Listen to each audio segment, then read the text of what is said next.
Hi, I'm Adam Meyer, Mill City Lutheran in Minneapolis, Minnesota.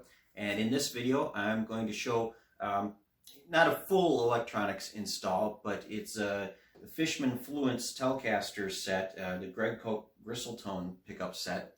And the issue is that they are not going into an actual Telecaster. They are going in a G&L A.S.A.T Classic. And there's a couple little issues because this isn't exactly the same as a Telecaster. They use a barrel jack, and I'm going to show you how to go about getting these installed in this particular guitar.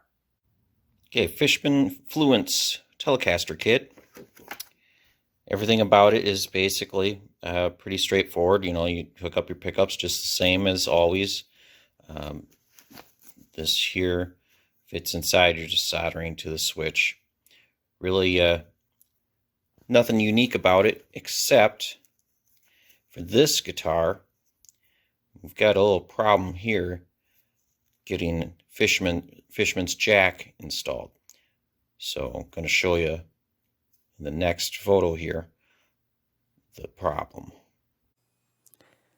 So here's the first and really the primary catch to getting these pickups installed into this guitar, and that is that the G&L uses a barrel jack on these guitars. There is no access panel. There is no nut on the inside to unscrew. So in this next picture, I'm going to show you how I go about removing this. Really, the only way to extract a barrel jack from a guitar like this is to use a reamer tool of some sort. What I used, or what I had on hand, is the reamer bit that I used for installing acoustic end pin jacks. You know, if you had an acoustic guitar and you brought in like an LR bag system and you needed the jack installed into it. That's what I'm using. There are other handheld reamers that would work as well. This is just what I had on hand. And what you do is you insert it into the hole, tap on it a little bit with a mallet just to get it to kind of catch. And you don't want to do it too hard because you don't want to hurt your reamer. This is a pretty expensive tool. And then the part where it would fit into the chuck of my drill, I would take a little piece of leather and then wrap around that, and with the pliers grab, because I don't want to mar the tool at all. And then you just unscrew it. Sometimes you have to kind of tap it a little bit harder to kind of get the feel and get it to catch, and you just have to thread it all the way out. So this is the issue. Here are two normal Telecaster jack cups. This is what comes out of a fender. It's an actual piece. There will be a little metal tab behind that. This is the electro socket. I use these on my own builds. They replace these. Much easier to change your jack and keep things tight. And of course, as I was showing you, the Fishman jack. So deal is, I'm going to try and find out the size of the hole that I'm going to need to enlarge to. That's right there. That fits this almost exactly. This is just a touch too tight. That's just right. It's going to be a little bit tight for the fender. If we put this through, fits just perfectly. That's the 27/32 of an inch. What I'm going to do is I'm going to use this to trace the circle onto the guitar. I measured everything out, covered up the original the original jack hole, put some tape over it with my center lines, get it all nice and centered. Then I taped on the circle template. What I'm going to do next is I'm going to take my X-Acto knife and I'm going to cut the circle there, leaving the tape, blue tape, behind, and I'm going to remove the blue tape that's inside the circle. I'm doing that because I'm going to use a Dremel to actually try and get the first stage of the hole sanded out. And with the tape there, the Dremel, the tape kind of just peels back instead of getting sanded away. So I just cut and peel away the tape, and then I'll just use the Dremel up to the line of where the tape that I'm leaving is still on. Okay, this is a two-stage step, meaning, you know, I'm going in with the Dremel. I'm not able to film while I'm doing this, but you'll get the idea. And I Dremel back with the sanding drum. First stage with a little bit because the big one won't fit in. Now that I've gotten it that far, time to switch over to this one. I'll smooth it out, and I'll take it to the line on the sandpaper. Bring it back to there. Then I'm going to check, and I should be able to fit my bit inside that to then make it a nice cylindrical hole for everything to fill in. Doing it this way because there just really isn't a way to simply drill it out. Here's what it looks like now. So after I've done the bigger Dremel sanding drum, check the fit. That slides right in, real nice. So what I'm going to do after this, because I'm not able to go all the way to the control cavity with this, I've opened it up just to the right size that now I can fit my Forstner bit in there. It's a little snug at the top, but it'll fit in there.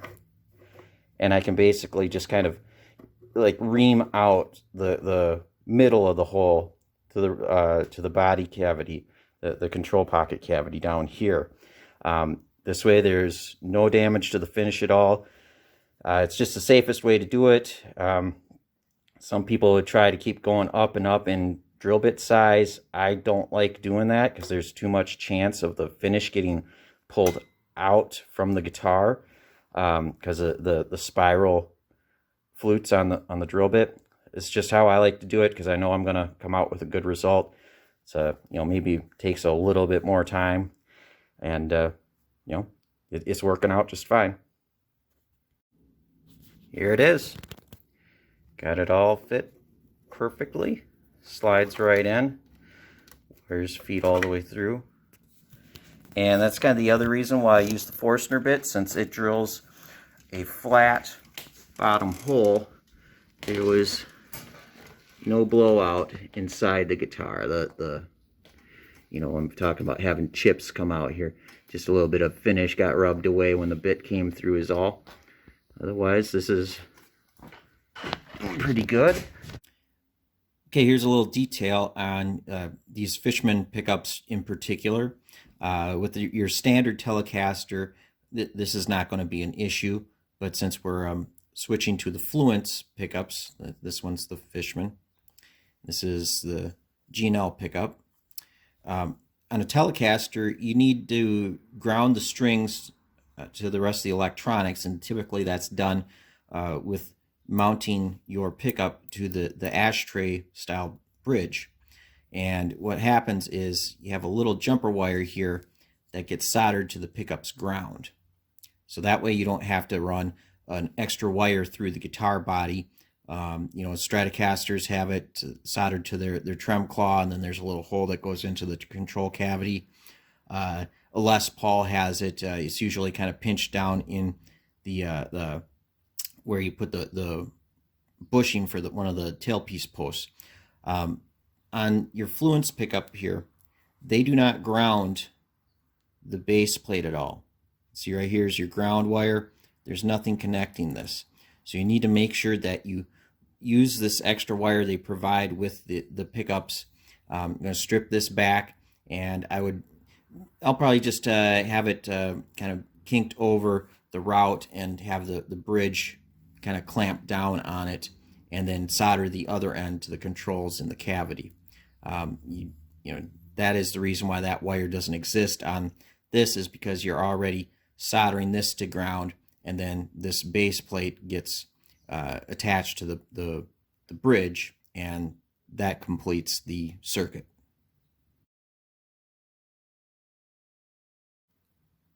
All right, before I put this all back together for the last time, notice that I got this to fit in just fine. However, I had to do a little bit of alteration. Didn't have to do any actual routing. If you notice here, the battery for the whole unit, that comes out here a little bit, so I had to square up the route a little. I just used my small sanding drum to bring that corner out a little bit till it was close to fitting. Then I followed up with my large sanding drum on the Dremel, and I just took the finish off this wall, because it needed to be widened this way just a little bit to get everything to fit in. At the bottom, the battery is just barely tall enough that I couldn't screw the control unit down. So I just took a sharp chisel. All I need to do is just remove the finish off the bottom, and now it fits together great. I may have misspoke earlier. There is a terminal for the chassis ground, so make sure that you're soldering that in. But it's pretty easy to hook this up, plug in your jack, and now it's time to get everything strung up. So there you have it. That is my method to get these particular electronics into this guitar. Now some of you may ask, like, why didn't I just plug the hole and drill for the jack? There's danger of chipping the finish since there isn't enough overhang of the jack to hide any sort of chipping or scratching. There's really zero room for air. It's not like putting on a square Les Paul jack plate where if you get like a rough edge in the finish, well, it's going to be hidden behind the jack plate. You don't have that luxury on this guitar. You have to be exact. And just over the years, I've become really comfortable using a Dremel to kind of help fit things, not having to do a full route on a guitar. I'm able to keep the work progressing quickly. I'm not having to upcharge customers with unexpected routing charges. You know, just like with this control pocket not being deep enough, a lot of people will have paid to have it routed on the bottom. It's like, well, this was off by just a little bit. You could just see a little bit of gap under the control plate. There wasn't any reason to take the guitar all apart and trim down the pocket. You can just scrape out underneath the battery. So if you have any concerns on an instrument of yours, my contact information will be at the end of the video. Please contact me directly through email, or you can call the phone number. I don't always check my comments on the YouTube channel, and we'll see you in the next video.